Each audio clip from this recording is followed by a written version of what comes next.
Civics का पहला chapter हम हिस्ट्री और ज्योग्राफी भी पढ़ेंगे।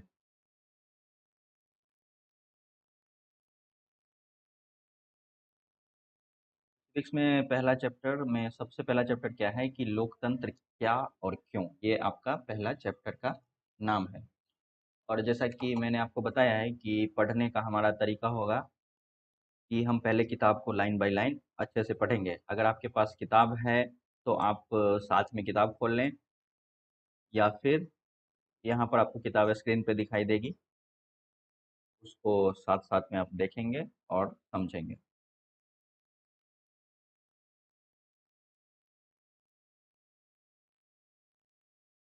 और कुछ समझने में प्रॉब्लम हो तो आप बोल सकते हो, कमेंट कर सकते हो।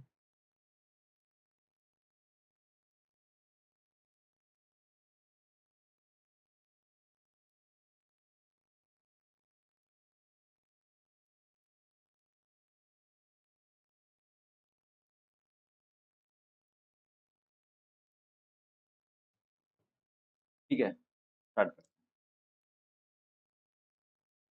तो इसमें क्या कहा जाता है, क्या कहा गया है कि लोकतंत्र,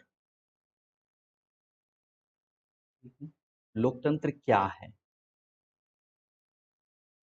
लोकतंत्र क्या है? इसकी विशेषताएं क्या हैं? हम बहुत सरल परिभाषा से शुरुआत करते हैं, फिर हम बारी-बारी से इन बिंदुओं का व्यवहारिक अर्थ जानेंगे। ठीक? हमारा उद्देश्य किसी भी सरकार के लोकतांत्रिक होने की न्यूनतम विशेषताओं को चिन्हित करना।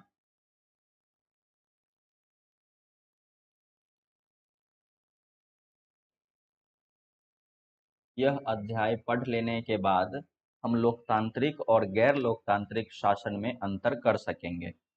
जो लोकतांत्रिक सरकार होती है और गैर लोकतांत्रिक सरकार या शासन होती है, उसमें इस पाठ को पढ़ने के बाद आप अंतर कर पाओगे कि लोकतांत्रिक क्या होता है और गैर लोकतांत्रिक क्या होता है। गैर लोकतांत्रिक मतलब जो लोकतांत्रिक नहीं है। ठीक है, ये पाठ का चैप्टर है। तो अध्याय के अंत में हम इस न्यूनतम लक्ष्य से आगे बढ़कर लोकतंत्र के बृहत्तर परिभाषा पर आएंगे।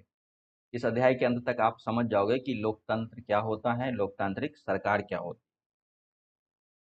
समकालीन दुनिया में लोकतंत्र ही सबसे लोकप्रिय शासन पद्धति है। समकालीन का मतलब अभी के समय में, वर्तमान समय में जो चल रही है दुनिया। ठीक है, तो अभी के समय में पूरी दुनिया में लोकतांत्रिक शासन जो है, लोकतांत्रिक सरकार जो है, यह सबसे लोकप्रिय शासन पद्धति है, शासन करने का तरीका है, शासन चलाने का तरीका है। ये पूरी दुनिया में ये सबसे ज़्यादा लोकप्रिय है। अभी सबसे ज़्यादा लोग इसको अच्छा मानते हैं। ठीक है, लेकिन ऐसा क्यों है? कौन सी चीज़ इसे दूसरी व्यवस्थाओं से बेहतर बनाती है? क्या यही शासन की सर्वोत्तम व्यवस्था है? इन सवालों पर हम इस अध्याय के बाद वाले हिस्से में चर्चा करेंगे। ठीक है, तो सबसे पहले समझते हैं इस अध्याय के बारे में।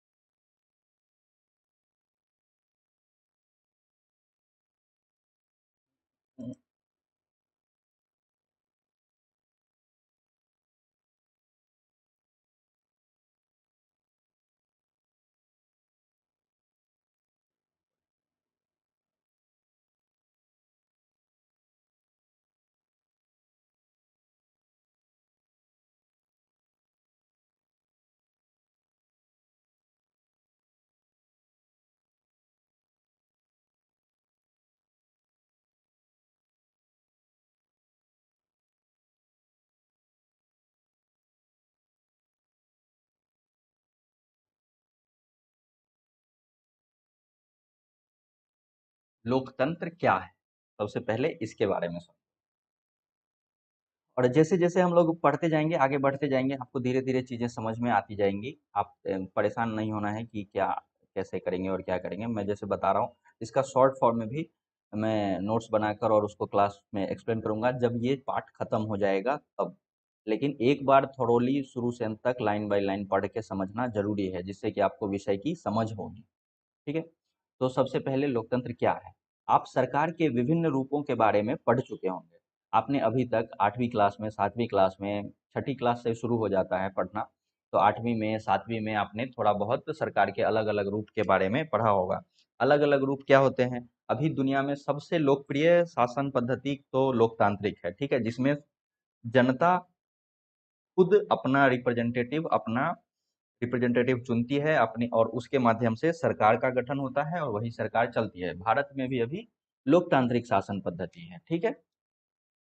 इलेक्शन होता है, आप वोट करते हो, आप वोट करके जिसको चुनते हो, जो जीतता है, जिसको ज़्यादा लोग वोट देते हैं, वो जीतता है, फिर वो जाकर सरकार बनाता है, ठीक है। तो इससे पहले भी आप लोकतंत्र के बारे में थोड़ा बहुत पढ़ चुके होंगे। लोकतंत्र की अब तक की आपकी समझ के आधार पर कुछ उदाहरण देते हुए सरकारों की कुछ सामान्य विशेषताएं लिखें। आप अभी तक जो आपने पढ़ा है, ये क्या कह रहा है कि अभी तक आपने जो पढ़ा है 8वीं में 7वीं में, उसके आधार पर आप कुछ सामान्य विशेषताएं लोकतंत्र सरकार और गैर लोकतांत्रिक सरकार के बारे में बता सकते हैं। तो लोकतांत्रिक सरकार क्या है कि जनता द्वारा चुनी जाती है, जिसको ज़्यादा लोग वोट देते हैं वो जीतता है और वही सरकार बनाती है, वो सरकार लोकतांत्रिक होती है। और गैर लोकतांत्रिक में जनता के मन का, उनके पसंद से कोई लेना देना नहीं है। उसमें एक राजा होता है, या जो एक कोई एक आदमी होता है जो सबसे मुख्य होता है, और वही जिसको चुनता है वो सरकार में बैठता है, और इस तरह से चलती है। ये आपने पहले पढ़ा होगा, जो उसके आधार पे जानते भी होंगे, समझते भी होंगे, और नहीं समझते हैं तो कोई बात नहीं है, आगे हम लोग समझेंगे।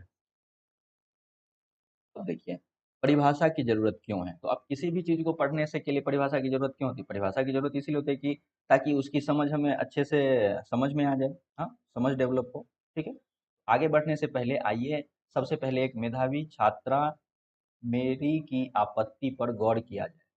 कोई एक कहानी बनाकर, एनसीईआरटी किताब में क्या है कि कुछ कहानियाँ बनाकर आपको चीज़ों को समझाने का प्रयास किया जाता है। तो हर पाठ में ऐसा ही होता है, आपने पहले अगर पढ़ा होगा तो पहले भी की क्लास में भी ऐसा हुआ होगा, इसमें भी होगा और आगे भी होगा। कुछ ऐसा कहानी बनाते हैं, एक दृश्य बनाते हैं कि ऐसा है, ये वो है, और उससे चीज़ों को समझने की कोशिश करते हैं, ठीक है? तो ऐसा ही इसमें भी किया जाएगा। तो आइए, सबसे पहले एक मेधावी छात्रा मेरी की आपत्ति, मेरी क्या है?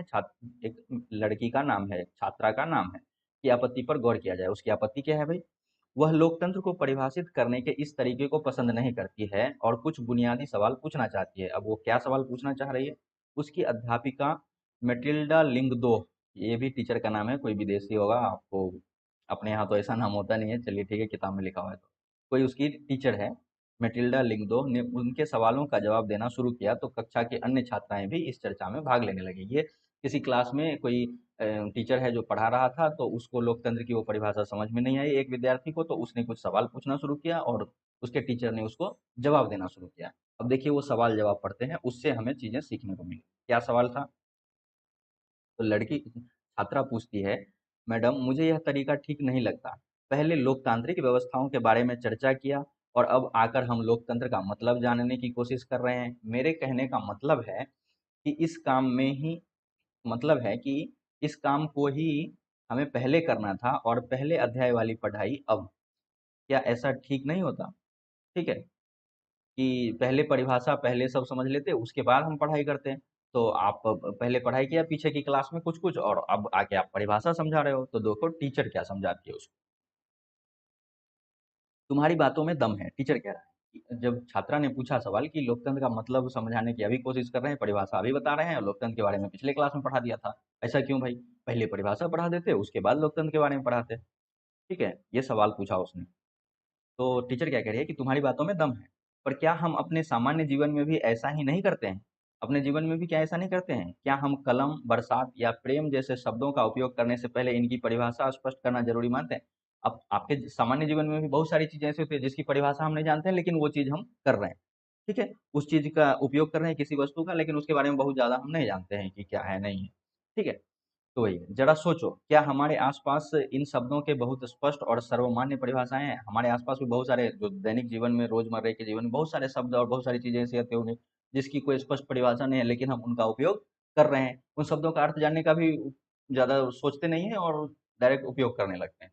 तो शब्दों का उपयोग करके ही हम उनका अर्थ जानते हैं। जब हम उसको उपयोग में लाते हैं, जब उसका उपयोग करने लगते हैं, तब धीरे धीरे हमको उसका अर्थ समझ में आता है। तो अपने दैनिक जीवन में भी ऐसा होता है, बिल्कुल होता है। अब देखिए, आगे क्या कहा जा रहा है। फिर स्टूडेंट क्या सवाल पूछती है?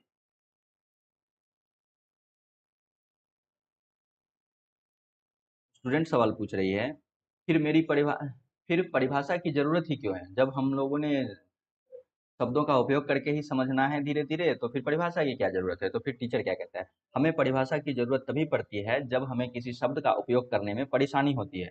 जब बहुत अच्छे समझ में नहीं आ रहा हो, बार बार डाउट आ रहा हो, तो फिर उसके परिभाषा को जानने की हम कोशिश करते हैं। हमें बारिश की परिभाषा की जरूरत तभी होती है जब हमें बूंदाबांदी और बादल फटने जैसी स्थिति और सामान्य बरसात में फर्क करना हो।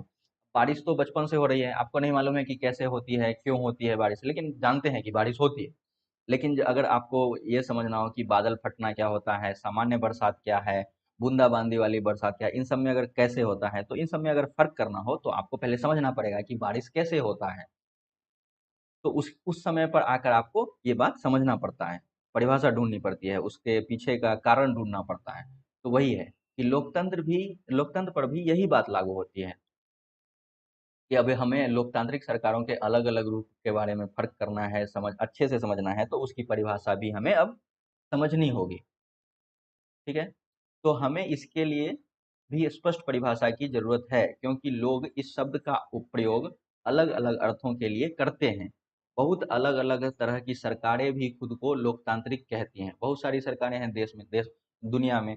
दुनिया में अलग-अलग देश हैं, कई देश हैं, तो उनमें अपने अलग-अलग सरकारें हैं। बहुत सारी ऐसी सरकारें हैं जो वास्तव में लोकतांत्रिक नहीं हैं, लेकिन स्वयं को लोकतांत्रिक कहती हैं। वो कहती हैं कि वह भी लोकतांत्रिक हैं, लेकिन नहीं है, उनके क्रियाकलाप जो हैं वो लोकतांत्रिक नहीं होते हैं। तो उन सब में फ़र्क कर समझना हो हमें, तो हमें पहले अच्छे से समझना होगा कि लोकतांत्रिक सरकार होती क्या है, लोकतंत्र होता क्या है। ठीक है? अब देखो, कोई दूसरा विद्यार्थी है जो सवाल पूछ रहा है, लेकिन हमें परिभाषा बनाने की ज़रूरत ही क्या है? एक दिन आपने हमें अब्राहम लिंकन का एक वाक्य सुनाया। अब अब्राहम लिंकन कौन था? तो अब्राहम लिंकन अमेरिका के राष्ट्रपति थे। ठीक है? और एक महान विचारक थे, कोई बड़े विचारक थे अमेरिका के। तो उसने क्या कहा था कि लोगों के लिए, लोगों की और लोगों के द्वारा चलाने वाली शासन व्यवस्था ही लोकतंत्र है। क्या कहा था? कि ऐसी शासन व्यवस्था जो लोगों के लिए हो, लोगों की हो और लोगों के द्वारा चलाई जाती हो, तो ऐसी शासन व्यवस्था को हम क्या कहते हैं? लोकतंत्र कहते हैं। यह एक महत्वपूर्ण बिंदु है, इसको आप अपने किताब में हाईलाइट कर लेना, अंडरलाइन कर लेना। ठीक है? किसने कहा था? तो अब्राहम लिंकन ने कहा था। क्या कहा था? लोगों के लिए, लोगों की और लोगों के द्वारा चलाई जाने वाली शासन व्यवस्था ही लोकतंत्र है। ठीक है? इसको आप हाईलाइट कर लेना या अंडरलाइन कर लेना अपने किताब में। अपने किताब में, अगर आपके पास किताब साथ में रखा हुआ है या फिर जब लोगे तो देख लेना। ठीक है? मेघालय में हम स्वयं पर राज मेघालय में हम स्वयं पर राज कर रहे हैं। इसे सभी लोग मानते हैं। हमें इसमें बदलाव करने की क्या ज़रूरत है? ठीक है? वो सवाल पूछ रही है। अब देखो मैडम क्या कह रही है। मैं यह नहीं कहती कि इसमें बदलाव करने की ज़रूरत है। मुझे भी यह परिभाषा बहुत सुंदर लगती है। जब तक हम इस मसले पर खुद से विचार न करें, तब तक यह तय करना मुश्किल होगा कि लोकतंत्र ही सर्वोत्तम परिभाषा है। लोकतंत्र की यही सर्वोत्तम परिभाषा है। हमें किसी चीज़ को सिर्फ इस आधार पर स्वीकार नहीं कर लेना चाहिए कि किसी बहुत नामी-गिरामी आदमी ने उसके लिए बहुत कुछ अच्छा कहा है या सभी लोग उसे सही मानते हैं।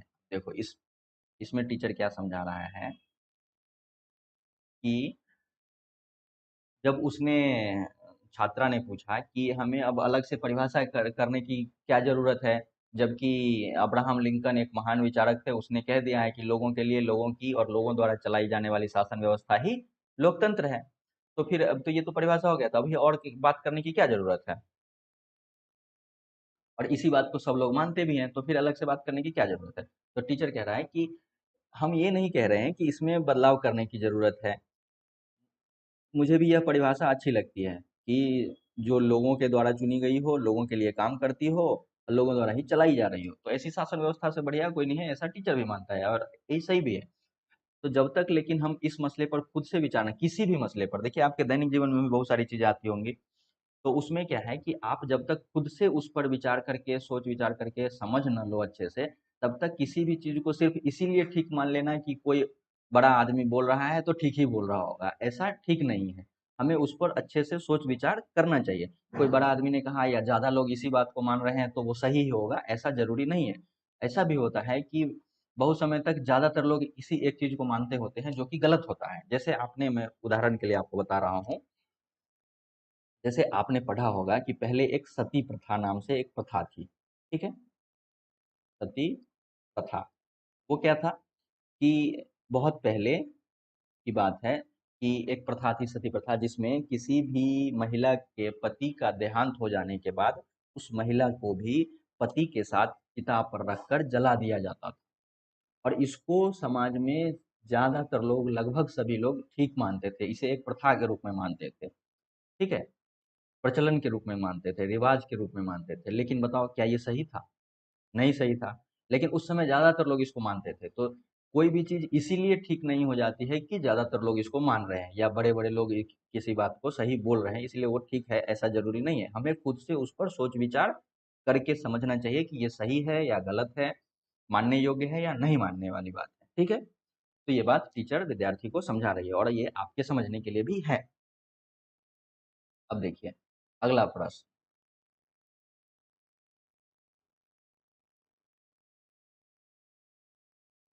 अगला प्रश्न क्या कहता है, कोई दूसरा विद्यार्थी है योलांदा, उसने कहा मैडम क्या मैं कुछ कह सकती हूँ? उसने पूछा क्या हम कुछ बोलें? हमें कोई परिभाषा तलाशने की जरूरत नहीं है। मैंने कहीं पढ़ा है कि डेमोक्रेसी यूनानी शब्द डेमोक्रेसिया से बना है।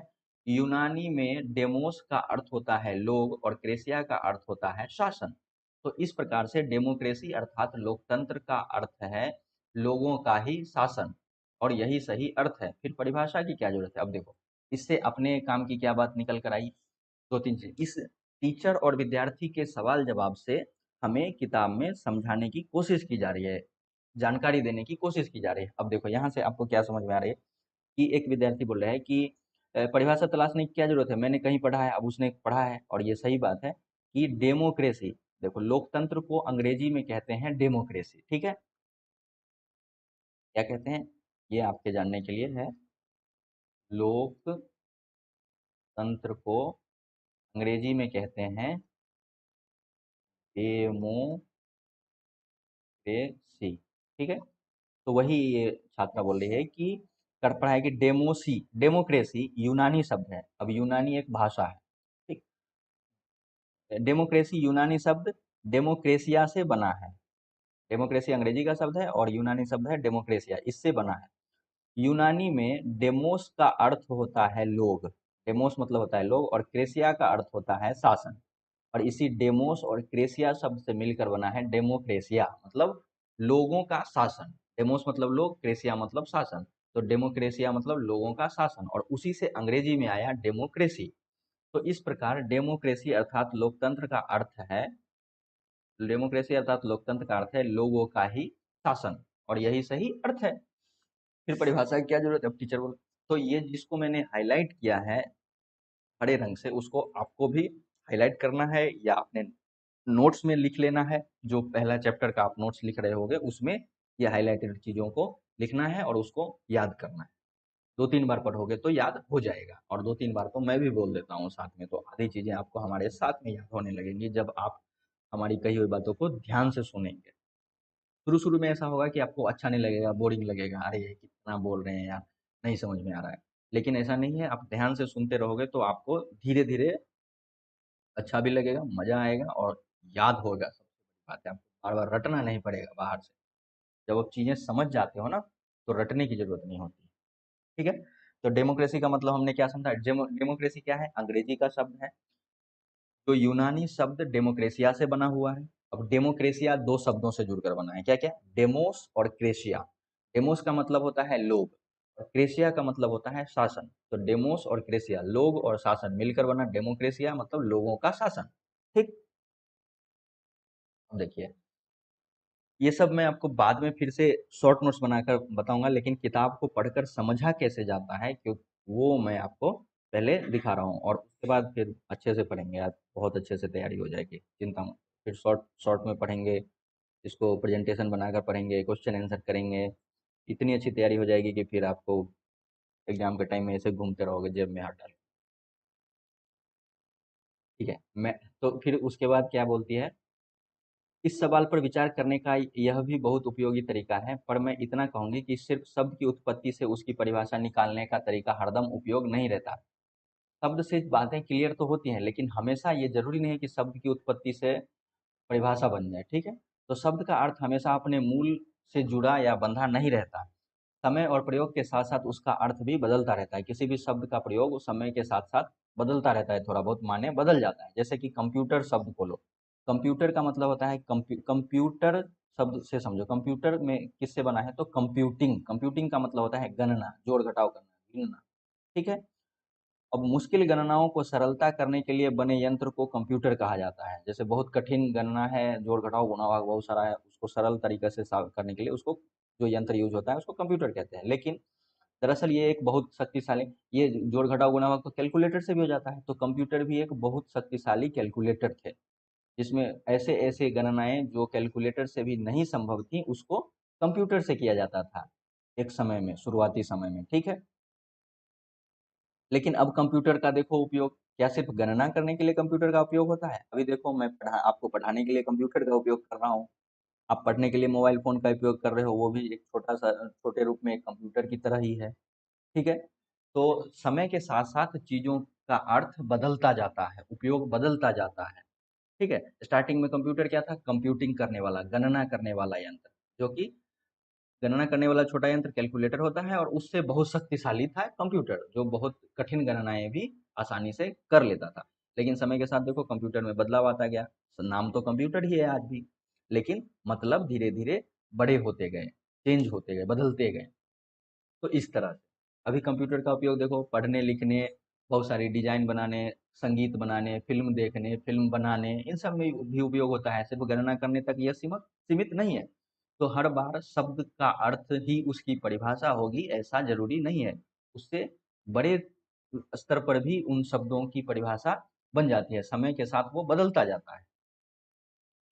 शब्द तो वही रह जाता है, लेकिन माने बदल जाते हैं। शब्द वही रहते हैं, लेकिन समय बीतने के साथ साथ उनका अर्थ बदल सकता है। ऐसी स्थिति में सिर्फ शब्दों के मूल अर्थ पर ही भरोसा करना बहुत उपयोगी नहीं होता है, उससे वृहत स्तर पर, बड़े स्तर पर उनका मतलब होता है, ठीक है? तो पूरा समझना चाहिए, उस पर विस्तार से चर्चा होनी चाहिए, ठीक? अभी देखो, अब फिर स्टूडेंट बड़ा खतरनाक स्टूडेंट है, कितना सवाल पूछ रहा है देखो, आप लोगों को भी पूछना चाहिए। मैडम, आपके कहने का मतलब यह है कि इस विषय पर खुद सोचने का कोई शॉर्टकट नहीं है। इस हमें इसके अर्थ पर गौर करना ही होगा और इसकी परिभाषा गढ़नी ही होगी। बिल्कुल, एकदम सही। इसीलिए आओ, अब इस काम पर ही काम करें, यही काम करें कि अब इसको समझें अच्छे से। अभी देखिए, अब यहाँ से शुरू करते हैं। अब क्या कहता है? सरल परिभाषा। आइए उस चर्चा पर फिर से गौर करें जो खुद को लोकतांत्रिक बताने का दावा करने वाली सरकारों के बीच समानताओं और असमानताओं से जुड़ी हैं। सभी लोकतांत्रिक व्यवस्थाओं की पहचान के लिए एक बहुत ही सरल पैमाना था। लोगों के पास अपनी सरकार चुनने का अधिकार होना चाहिए, ठीक है? लोकतांत्रिक सरकार को पहचानने की, लोकतांत्रिक व्यवस्था को, व्यवस्था मतलब सरकारी तंत्र, जिस व्यवस्था के तहत ये देश के सारे नियम कानून कामकाज चलते हैं, ऐसी व्यवस्था को, ऐसी व्यवस्थाओं को लोग ऐसे सामान्य फॉर्म में क्या कहते हैं? व्यवस्था, सिस्टम, ठीक है? आपने भी सुना होगा कि सिस्टम ही खराब है, मतलब पूरी व्यवस्था, तंत्र, वो तंत्र जिससे देश के काम-काज चलते हैं, कानून व्यवस्थाएँ चलती हैं, ठीक है? तो किसी भी लोकतांत्रिक व्यवस्था को पहचान करने के लिए सबसे सरल पैमाना क्या है कि लोगों के पास, जनता के पास अपना सरकार चुनने का अधिकार होना चाहिए। जैसे भारत में अपना सरकार चुनने का अधिकार लोगों को है। हर 18 साल से अधिक उम्र का युवा जो है, व्यक्ति जो है, वो जाकर वोट करता है, वोट करके वो अपनी सरकार चुनता है। जिसको ज़्यादा लोग वोट देते हैं, वो सरकार बनाता है। तो लोगों के पास अपना सरकार चुनने का अधिकार है, इसीलिए यह भारत में क्या है? लोकतांत्रिक व्यवस्था है। तो लोकतांत्रिक व्यवस्था चुनने का सबसे सरल तरीका क्या था कि देखिए कि लोगों के पास अपना सरकार चुनने का अधिकार है या नहीं है, ठीक है? इसीलिए हम एक सरल सरल परिभाषा से शुरुआत कर सकते हैं। अब ये सरल परिभाषा क्या है? वो देखिए, लोकतंत्र का शासन, लोकतंत्र शासन का ऐसा रूप है जिसमें शासकों का चुनाव लोग करते हैं। शासक का चुनाव कौन करता है? व्यक्ति खुद करता है, जनता करती है, जिसमें शासकों का चुनाव कौन करता है? लोग करते हैं। इसको क्या कहते हैं? लोकतंत्र का शासन। लोकतंत्र क्या है? शासन का एक ऐसा रूप है जिसमें शासकों का चुनाव लोग करते हैं। जिस जिस शासन के स्वरूप में लोग शासकों का चुनाव लोग करते हैं उसको कहते हैं लोकतांत्रिक शासन। ठीक है? तो ये आपको समझ में आ गया कि बस देखो कि पब्लिक खुद से अपनी सरकार चुन रही है, वोट देकर अपना शासक चुन रही है। शासक मतलब क्या? जो सरकार में है, मुख्य पदों पर है, जैसे प्रधानमंत्री, मुख्यमंत्री, ये सब। ठीक। तो ये परिभाषा आपको लिख लेना है नोट्स में, ये महत्वपूर्ण हो गया। अब आगे बढ़ते हैं। यह एक उपयोगी शुरुआत है। यह परिभाषा बहुत स्पष्ट ढंग से लोकतांत्रिक और गैर लोकतांत्रिक शासन व्यवस्थाओं में अंतर कर देती है। अब क्लियर देख लो, एकदम स्पष्ट है कि अगर पब्लिक वोट देकर अपनी सरकार चुन रही है तो वो लोकतांत्रिक है। अगर पब्लिक के पास वोट देने का अधिकार नहीं है, अपनी सरकार चुनने का अधिकार नहीं है, तो वो गैर लोकतांत्रिक है। जैसे कि सऊदी अरब है, वो गैर लोकतांत्रिक है, वहाँ वोटिंग नहीं होती है। वहाँ पे जो सरकार का मुखिया है, जो हेड है, वहाँ का जो राष्ट्रपति है, उसका जो उसकी जो संतानें होती हैं, उसमें से किसी एक को वो अगला राजा चुन लेता है। तो इस तरह से सऊदी अरब में शासन व्यवस्था अभी चल रही है, वहाँ लोकतंत्र नहीं है। इसी तरह नॉर्थ कोरिया एक उत्तर कोरिया देश है, जहाँ पे एक व्यक्ति है किम जोंग। आपने न्यूज में भी बहुत सारा सुना होगा, सोशल मीडिया पर उसके मीम्स भी शेयर होते रहते हैं, बहुत उस पर जोक भी बनता है। तो वो एक ही व्यक्ति है जो सरकार है स्वयं। वो जो कहता है वही होता है, वो जो कहता है वो नियम है, वही कानून है। उसके अलावा किसी और का कोई इंटरफेरेंस नहीं हो सकता है। ठीक है? इसी तरह से म्यांमार के सैनिक,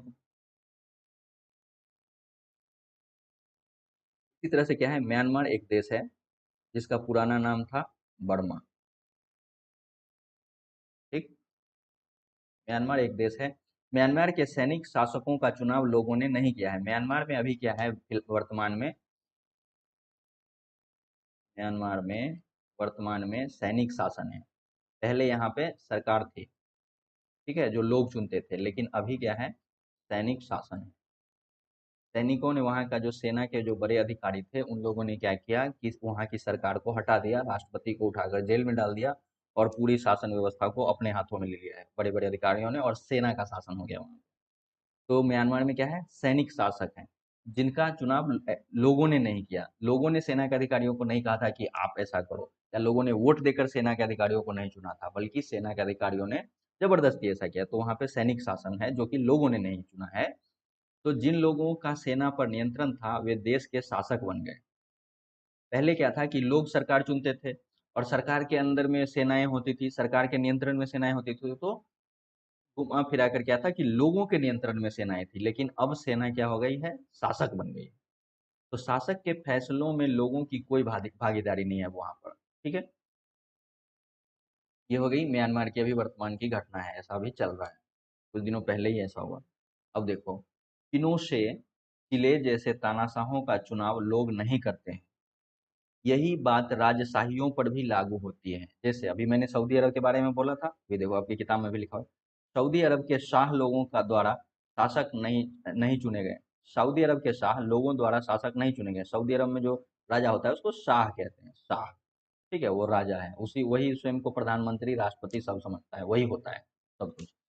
तो सऊदी अरब का जो शाह है, मतलब वहाँ का जो शासक है, वहाँ का जो राजा है, उसको लोगों ने नहीं चुना है, बल्कि राज परिवार में जन्म लेने के कारण ही उन्हें ये हक मिल गया है। अब राज परिवार में जो जन्म लिया, अभी वर्तमान में जो भी राजा होगा, उसके जितने बच्चे होंगे उसमें से किसी एक को जिसको वो चुनेगा, वो वहाँ का शासक बन जाएगा। ठीक है? उसमें लोगों का कोई लेना देना नहीं है, लोग चुनाव नहीं करते हैं।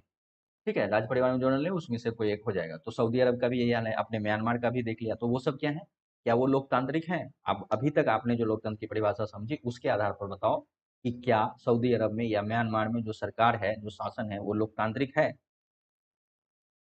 कमेंट करके बताना।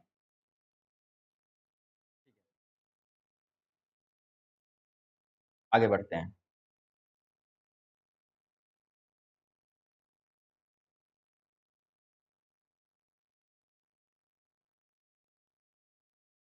लेकिन यह सरल परिभाषा आगे क्या कहता है कि लेकिन यह सरल परिभाषा पूर्ण या पर्याप्त नहीं है। यही ये सरल परिभाषा जो है, यह लोकतंत्र की पूरी परिभाषा या एकदम सफिशिएंट है कि इससे अधिक और कुछ जानने की जरूरत नहीं है, ऐसा नहीं है। इससे हमें समझ में आता है कि लोकतंत्र का मतलब लोगों का शासन है। पर इस परिभाषा का प्रयोग यदि हमने बिना सोचे समझे किया तो फिर उन सरकारों को लोकतांत्रिक कहना पड़ेगा जो चुनाव तो करवाती है और फिर हम सही नतीजे पर नहीं पहुंच पाएंगे, क्योंकि हर वो सरकार जो चुनाव करवाती है वो लोकतांत्रिक है, ऐसा भी नहीं होता है। बहुत ऐसे देश हैं जहां चुनाव तो होते हैं, लेकिन चुनाव में जीतता एक ही आदमी है, या चुनाव लड़ता ही एक ही आदमी है। तो जनता के पास कोई दूसरा विकल्प ही नहीं होता है कि इसको नहीं चुनकर हम उसको चुन दें, क्योंकि किसी दूसरे को वहां पर सरकार चुनाव लड़ने नहीं देती है, या अगर लड़ता भी होगा तो सिर्फ दिखावे के लिए, उसको जीतने नहीं देती है, और डर जो भी शासक वर्तमान में है उसके डर से कोई वहां पर और उनके विरुद्ध खड़ा नहीं होता है। तो इसको भी हमें लोकतांत्रिक करना कहना पड़ेगा, लेकिन यह लोकतांत्रिक तो नहीं होगा। देखो, देखने से तो वहां चुनाव हो रहा है, पब्लिक चुन रही है, लेकिन पब्लिक के पास विकल्प ही एक ही है, वो किसी और को, वो तुमको पसंद हो या न हो, अगर वोट एक भी वोट दोगे तो जीत तो वही जाएगा, क्योंकि है ही एक ही। तो उसको लोकतांत्रिक नहीं कहा जा सकता है बड़े पैमाने पर। ठीक। तो ये सरल परिभाषा क्या है कि बहुत पूर्ण नहीं है। ठीक है, सोच समझकर इसका उपयोग हमें करना पड़ेगा। अगर नहीं किया तो हमें बिना सोचे समझे उपयोग किया तो फिर उन सरकारों को भी लोकतांत्रिक कहना पड़ेगा जो चुनाव करवाती हैं और फिर हम सही नतीजे पर नहीं पहुंच पाएंगे। जैसा कि हम अभी अध्याय 3 में देखेंगे कि समकालीन दुनिया की हर सरकार, चाहे वह लोकतांत्रिक हो या न हो, खुद को लोकतांत्रिक कहना या कहलवाना चाहती है, क्योंकि दुनिया में बड़े-बड़े देश, जो मजबूत देश हैं, वो सब लोकतांत्रिक सरकारों को अधिक महत्व देते हैं, उनकी सहायता करते हैं। पूरी दुनिया में उनको एक अच्छे नज़रिए से देखा जाता है, उनके संबंध बाकी देशों के साथ अच्छे होते हैं। दूसरे देश उसके साथ व्यापार करना और बाकी चीज़ों में, लोगों के आने-जाने में अच्छे संबंध रखना चाहते हैं, ऐसे देशों से जहाँ लोकतांत्रिक सरकार है। इसीलिए क्या होता है कि हर देश चाहता है कि वहाँ की सरकार को दुनिया लोकतांत्रिक सरकार कहे, चाहे वो लोकतांत्रिक हो या न हो, लेकिन चाहते हैं, दिखाना वो ऐसा चाहते हैं कि वो लोकतांत्रिक हैं, ताकि दुनिया में उनकी अच्छी इमेज बनी रहे। तो इसीलिए हमें असली लोकतंत्र और दिखावटी लोकतंत्र वाली सरकारों के बीच सावधानी पूर्वक फर्क करना होगा। अब वास्तविक लोकतंत्र है, और कुछ लोग ऐसे देश हैं, कुछ ऐसे देश हैं जो दिखावटी लोकतंत्र, जैसे मैंने उत्तर कोरिया का उदाहरण दिया था। उत्तर कोरिया में भी चुनाव होता है, लेकिन 90% वोट उसी किम जोंग जो राष्ट्रपति है वहाँ का, उसी को मिलता है, क्योंकि खड़ा ही वही, इलेक्शन में लड़ता ही वही है, एक ही होता है, उसके विरुद्ध कोई और होता ही नहीं है। और वो जबरदस्ती कह देता है कि हर आदमी को वोट देने जाना है। अब अगर आदमी वोट देने नहीं जाए तो उसके साथ कुछ ऐसे बुरे व्यवहार बर्ताव करेंगे, उसको कुछ सजा दी जाएगी, जेल में डाल दिया जाएगा, ऐसा कुछ नियम बना देता है वो। और एक ही आदमी है, वो जो कह दिया वो नियम बन गया, तो मजबूरन उसी को लोगों को वोट देना पड़ता है। तो क्या वहाँ इलेक्शन तो हो रहा है, लेकिन क्या उसको आप लोकतांत्रिक कहोगे? बिल्कुल नहीं कहेंगे, क्योंकि लोकतांत्रिक का मतलब होता है कि पब्लिक अपने मन से स्वतंत्र रूप से किसी को, जिस शासक को चुनती है, तो ऐसा तो वहाँ पे है नहीं। तो तो उसको क्या कहते हैं? दिखावटी लोक। तो हमें लोकतंत्र और दिखावटी लोकतंत्र वाली सरकारों के बीच करना सीखना होगा। तो यह काम हम तभी कर पाएंगे जब हम इस परिभाषा के एक एक शब्द को सावधानी से अच्छे से समझेंगे। ठीक है, तो लोकतांत्रिक सरकार की विशेषताओं को अब हम जानेंगे आगे।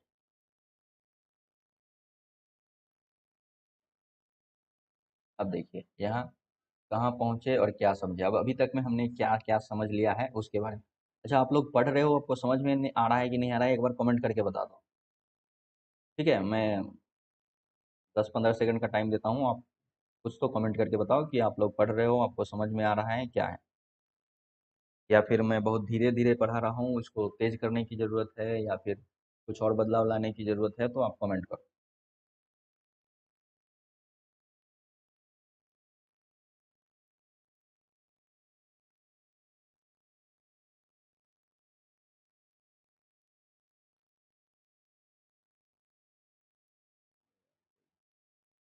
ठीक है? ये कोई पढ़ भी रहा है कि नहीं पढ़ रहा है?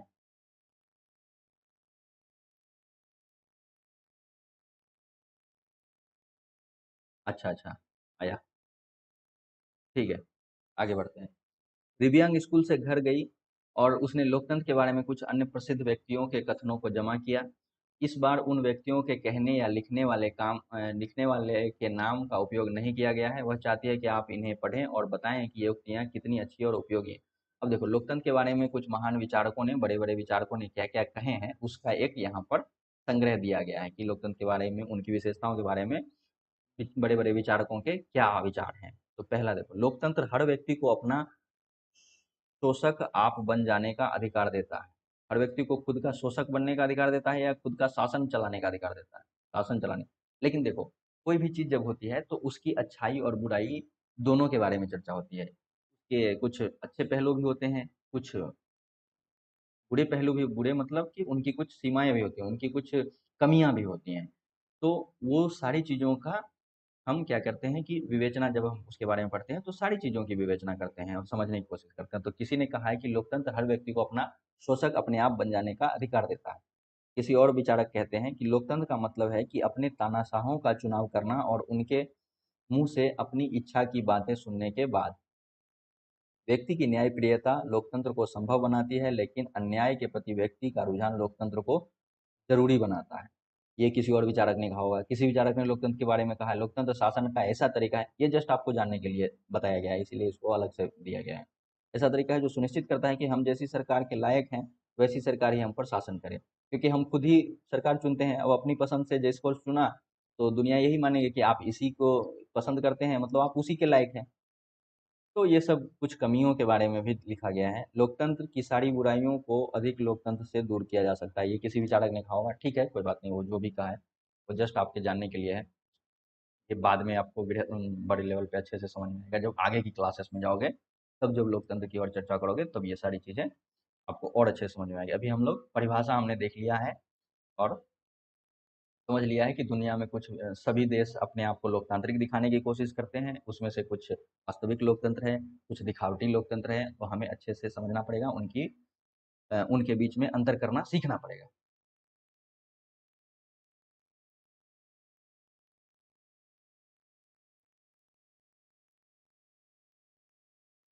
अब देखिए, लोकतंत्र की विशेषताएं, लोकतंत्र की क्या-क्या विशेषताएं, हमने इस सरल परिभाषा के साथ शुरुआत की कि लोकतंत्र शासन का एक रूप है जिसमें जनता शासकों का चुनाव करती है। यहाँ से हमने शुरुआत किया था। अब इससे अनेक सवाल उठ खड़े होते हैं। भाई, वो सवाल क्या उठ खड़े हो गए, देखते हैं। इस परिभाषा के अनुसार शासक कौन है? इस परिभाषा में जो हमने कहा है कि जनता शासकों का चुनाव करती है, तो ये शासक कौन है? इसके बारे में भी तो विचार करना पड़ेगा। हम अभी सामान्य तौर पर शासक का मतलब सरकारें समझते हैं। जो सरकार शासन चलाती है, वो शासक। शासक का मतलब क्या? जो शासन चलाता है, शासन करता है, उसको शासक कहते हैं। ठीक है। तो किसी सरकार को लोकतांत्रिक कहे जाने के लिए उसके किन अधिकारियों को का चुना हुआ होना आवश्यक है, और लोकतंत्र में वे कौन से फैसले हैं जो बिना चुने हुए अधिकारी भी ले सकते हैं। देखो, लोकतांत्रिक सरकारों में भी कुछ ऐसे अधिकारी होते हैं जो इलेक्शन से नहीं चुने। जैसे आपका कलेक्टर है, जिले का कलेक्टर है, वो तो वोटिंग से नहीं चुना गया है। जिले का एसपी है, वो तो वोटिंग से नहीं चुना गया है। आप चुनते किसको हो? अपने विधायक को, सांसद को, जो बाद में मंत्री वगैरह बनते हैं, प्रधानमंत्री बनते हैं। लेकिन उनका जो सेक्रेटरी होता है, उनका जो अधिकारी होता है, उनके काम को देख-रेख करने के लिए, उनकी सहायता के लिए, वो लोग चुनाव के द्वारा नहीं चुना जाता है, वो तो पढ़ाई-लिखाई के आधार पर परीक्षा से देकर चुना जाता है। तो लोकतंत्र में किन अधिकारियों का व्यक्ति के द्वारा चुना हुआ होना आवश्यक है, और कौन से ऐसे अधिकारी हो सकते हैं जो बिना चुने हुए हों, लेकिन कुछ फैसले ले सकते हों, इसके बारे में भी हम आगे चर्चा करेंगे। अब किस तरह के चुनाव को लोकतांत्रिक चुनाव कहते हैं? किसी चुनाव को लोकतांत्रिक कहने के लिए किन शर्तों को पूरा किया जाना चाहिए? अब चुनाव कैसा हो कि उसको लोकतांत्रिक कहा जाए? कौन लोग शासकों का चुनाव कर सकते हैं या खुद शासक चुने जा अब शासक का चुनाव वोट देने का अधिकार किन किन लोगों के पास होना चाहिए या हो सकता है लोकतांत्रिक व्यवस्था में? कौन-कौन से ऐसे लोग हैं जो योग्य हैं इसके कि वो चुनाव लड़ सकें और शासक चुने जाने योग्य हों, उनको शासक बनाया जा सकता हो, उसकी योग्यताएँ क्या होंगी? क्या इसमें प्रत्येक नागरिक का बराबरी की हैसियत से भाग लेना ज़रूरी है? क्या कोई लोकतंत्र तो बिल्कुल ज़रूरी है। इसके ये सब प्रश्न हैं और इसके उत्तर की चर्चा आगे होगी। तो बिल्कुल हर नागरिक का बराबरी से के हैसियत से भाग लेना ज़रूरी है, तभी उसको लोकतांत्रिक कहा जाएगा। किसी को, जैसे अपने देश में देखो, हर आदमी को एक वोट देने का अधिकार है और हर आदमी के वोट का वैल्यू बराबर होता है। चाहे वो कोई खेत में काम करने वाला किसान हो या बड़े ऑफिस में काम करने वाला कोई अधिकारी हो, बहुत पढ़ा लिखा वैज्ञानिक हो या बिल्कुल अनपढ़ हो, बहुत पैसे वाला हो या बहुत गरीब हो, हर किसी के वोट का समान वैल्यू है। हर किसी की हैसियत बराबर है शासक चुने जाने की प्रक्रिया चुनाव में। ठीक है? तो ये वास्तविक लोकतंत्र है। क्या कोई लोकतंत्र व्यवस्था अपने कुछ नागरिकों को इस अधिकार से वंचित कर सकती है? क्या कोई लोकतांत्रिक व्यवस्था है जिसमें कुछ लोगों को वोट देने के अधिकार से वंचित किया जा सके? क्या वो भी लोकतांत्रिक होगा? इस सब के बारे में हम आगे चर्चा करेंगे। सरकार के किस स्वरूप को लोकतांत्रिक कहेंगे, या क्या चुने हुए शासक लोकतंत्र में अपनी मर्जी से सब कुछ कर सकते हैं, या लोकतांत्रिक सरकार के लिए कुछ लक्ष्मण रेखाओं में बंधकर काम करना? लक्ष्मण रेखा मतलब कुछ बाउंडेशन भी हो गया कि ऐसा नहीं है कि वो चुना गया तो अपनी मन मर्जी से कुछ भी कर सकता है। क्या ऐसा है कि जो चुना गया वो मन मर्जी से जो मर्जी आएगा वो कर सकता है, या फिर उसके भी कुछ नियम कानून है, कुछ बंधन है कि भाई ये नहीं कर सकते हो, ये कर सकते हो? तो बिल्कुल होता है, एक संविधान होता है जो अपने देश में इस चुनी हुई सरकारें भी संविधान जो देश बनाया गया है देश में उसके विरुद्ध जाकर कुछ काम नहीं कर सकती है, ऐसा अपने देश में है, व्यवस्था है ऐसी। तो क्या लोकतांत्रिक शासन व्यवस्था को नागरिकों के कुछ अधिकारों का आदर करना चाहिए? बिल्कुल करना चाहिए। नागरिक ने स्वयं के लिए सरकार चुनी है और नागरिक के अधिकार का आदर नहीं करेगी तो फिर ऐसी लोक शासन व्यवस्था को लोकतांत्रिक शासन व्यवस्था कैसे कह सकते हैं? ठीक है, तो आइए कुछ उदाहरणों के साथ इन सब पर बारी-बारी से आगे के चैप्टर में इन सब पर बारी-बारी से विचार किया जाएगा। ये चैप्टर बहुत लंबा है, एक ही क्लास में पूरा खत्म नहीं होगा क्योंकि हम लोग पूरा डिटेल से अच्छे से लाइन बाय लाइन पढ़कर समझ रहे हैं। समय लगेगा और धीरे-धीरे पढ़ेंगे तभी अच्छे से समझ में आएगा और हम बहुत अच्छा कर पाएँगे। आज के लिए हम लोग यहाँ तक रखते हैं। इसके आगे की पढ़ाई अगले क्लास में करेंगे और उसके बाद जो प्रश्न उत्तर आएँगे उसको भी समझेंगे। तो आपका काम है यहाँ तक आपको खुद से किताब में पढ़ना है। जो हमने अंडरलाइन की हैं चीज़ें उनको मैं अगले क्लास में पूछ सकता हूँ। उसको आप लोग पढ़ेंगे, याद करेंगे, समझ में नहीं आए तो अगली क्लास में इससे संबंधित डाउट पूछेंगे। आप बता सकते हो कि पेज नंबर यहाँ पे ये वाली बात समझ में नहीं आई, पेज नंबर वहाँ पे वो वाली बात समझ में नहीं आई। उसकी हम अच्छे से चर्चा करेंगे, ठीक है? अभी यहाँ तक रखते हैं, मिलते हैं नेक्स्ट क्लास में। और अभी तक हमने जो विज्ञान में पढ़ाया था पिछली क्लास में, गणित जो पिछले 2 क्लास में पढ़ाया था, उसका आप रिवीजन करोगे, उसके आगे क्या अब ऐसे हम हर एक विषय को बीच-बीच में करके चलेंगे ताकि आपको रिवीजन करने का भी टाइम मिले और मिक्स अप होता रहे। ऐसा नहीं कि हम एक ही विषय पढ़ते जा रहे हैं और बाकी चीज़ें छूटती जा रही हैं, ऐसा नहीं होना चाहिए, ठीक है? तो इसको भी देखेंगे और ये विषय भी बहुत महत्वपूर्ण है, सोशल स्टडीज़। आपको सोशल स्टडीज़ अगर नहीं आती है, तो आपके आस-पास में होने वाली घटनाएँ समझ में नहीं आएँगी। आप जो अखबार पढ़ते हो, उसका मतलब समझ में नहीं आएगा। देश में क्या चल रहा है, क्या हो रहा है, एक शिक्षित नागरिक को हर चीज़ में का थोड़ा बेसिक ज्ञान होना ज़रूरी है। इसलिए 10वीं कक्षा तक हर विषय पढ़ाया जाता है और हर विषय बराबर के महत्वपूर्ण है। ऐसा नहीं कि गणित ज़्यादा महत्वपूर्ण है और विज्ञान बहुत कम महत्वपूर्ण है और या फिर सिविक्स कम महत्वपूर्ण है, सबको बराबर का वेटेज देना है। हाँ, आपका इंटरेस्ट जिसमें अधिक हो, उसको थोड़ा अच्छे से, थोड़ा ज़्यादा समय दोगे, लेकिन समय सभी विषयों को देना है, पढ़ना सभी विषय हैं अगर आपको अच्छा करना है। ठीक है? तो आज यहाँ तक रखते हैं, इसके आगे हम लोग नेक्स्ट क्लास में पढ़ेंगे। मिलते हैं नेक्स्ट क्लास में, यानी कि कल।